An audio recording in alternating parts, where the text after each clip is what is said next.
Even with a couple of hundred words, 100 or 200 words, you can say a huge amount. So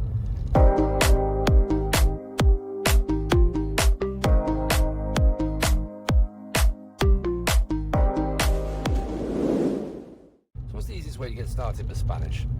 For me, it's about realizing what structures are used repeatedly. I talk about this in different ways in different videos, and I give examples sometimes, but in general, you've got to think about the sorts of things you need to say every day.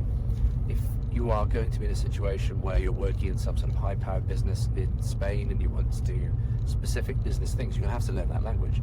But if you're just pottering about and you want to chat with people and get around on your holiday, or just generally be in a Spanish-speaking country and go about your daily life, then you're going to need some key verbs. And people freak out when they start talking about verbs, nouns, adjectives. It's usually because at school they had a bad time with it.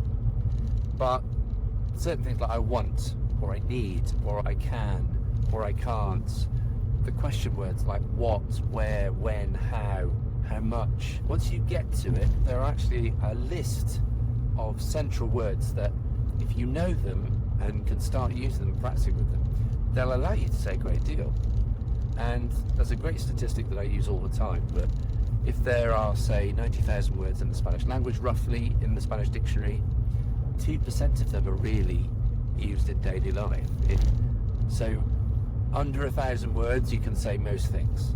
2,000 words is probably around 2%. You can say a ton. Most things you need to do. Even with a couple of hundred words, 100 or 200 words, you can say a huge amount. So most situations you can get by just with a couple of hundred words. Now, those words in combination, if you think about rolling a 6 on a dice 6 times in a row, probability is very low. It's going to be very difficult to do that, even though there are only 6 options.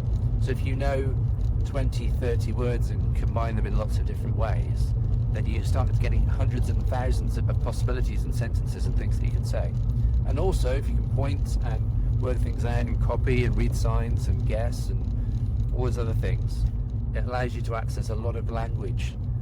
But the fear of starting is usually the worst thing. So a core group of words will give you access to most of the things that you need to be able to do. But the belief that that is actually possible is what is usually lacking.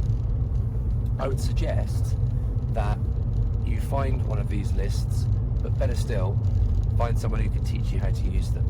If you're really, really dedicated, you can figure this out yourself. But this is why I've set up my course. I like to guide people through those early stages. And in fact, it's the most exciting bit, because once you get up and running and you're confident, you realise you can do it, you actually start learning on your own. But I like getting people from that moment where they think I can't do it to, wow, I really can do this.